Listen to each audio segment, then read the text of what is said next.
ಸಾರ್ವಜನಿಕರ ಸಮಸ್ಯೆಗಳು ಇದನ್ನ ಸ್ಪಂದಿಸ್ಲಿಕ್ಕೆ ಯಾವ ರೀತಿಯ ವ್ಯವಸ್ಥೆಯನ್ನ ರೂಪಿಸ್ತೀರಾ? ಏನಾದರೂ ಗೌರ್ಮೆಂಟ್ ವರ್ಕ್ ಇರುತ್ತೆ ಅವ್ರಿಗೆ ಸಣ್ಣ ಪುಟ್ಟ, ಸೊ ಆಫೀಸ್ ಇದೆ, ಇದಿದೆ, ಆಟೋಮೆಟಿಕ್ ಆಗೇ ಆಗ್ತಾವೆ. ಈಗ ನಡೀತಾ ಇದಾವೆ, ಇನ್ನು ಫಾಸ್ಟಾಗಿ ಆಗ್ತಾವೆ.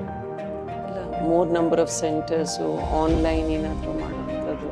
ಆನ್ಲೈನು ಇದೆ, ಎಲ್ಲವೂ ಇದಾವೆ. ಈಗ ಜನಗಳಲ್ಲಿ ಏನಾಗೈತಿ ಅಂದರೆ ಬೇಸಿಕ್ ನೀಡ್ಸ್, ಅದ್ರ ಬಗ್ಗೆ ನನಗೆ ಸಂಪೂರ್ಣವಾದ ಅರಿವಿದೆ, ಅದ್ರ ಬಗ್ಗೆ ನಡೀತದೆ.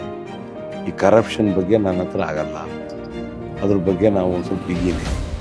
ಅದು ಆ ವಿಚಾರಗಳಲ್ಲಿ ಈ ಅಂಥವು ಬಂದಾಗ ಈ ಟ್ರಾನ್ಸ್ಫರ್ಸ್ಗಳಾಗಿ ನಾವು ಒಂದು ಸ್ವಲ್ಪ ದೂರ ಇಡ್ತೀವಿ. ಈ ಅಂಥವು ಜಾಸ್ತಿ ಬಂದಾಗ ನಾವು ಮತ್ತೆ ಈಗ ಟ್ರಾನ್ಸ್ಫರ್ಸ್ ಹಚ್ಕೊಂಡ್ಬಿಟ್ರೆ ವರ್ಷ ಪೂರ್ತಿ ಬರೀ ಅದೇ ಮಾಡ್ಕೊಂತ ಕುಂದಿರೋದು. ಮತ್ತು ಲೆಟ್ರೇಡಿಗೂ ರೊಕ್ಕ ತಗೊಂಡಿರೋದು ನೋಡಿದ್ದೀನಿ, 40% ಕಮಿಷನ್. ಲೆಟ್ರೇಡ್ ಕೊಡಲಿಕ್ಕೆ ಯಾವುದೋ ಟ್ರಾನ್ಸ್ಫರ್ ಆಗಿರ್ಬೋದು, ವರ್ಕ್ ಆರ್ಡರ್ ಆಗಿರ್ಬೋದು, ಯಾವುದಾದ್ರು ಡೆವಲಪ್ಮೆಂಟಲ್ ವರ್ಕಿಗೆ ರೆಕಮೆಂಡೇಶನ್ ಆಗಿರ್ಬೋದು, ಈಗೇನು ಆ ವರ್ಕ್ ನಡಿಬೇಕು ಅಂದರೆ automatically they can come any time. Gates R open, office is open 24 hours into 7. They can come anytime, they can visit.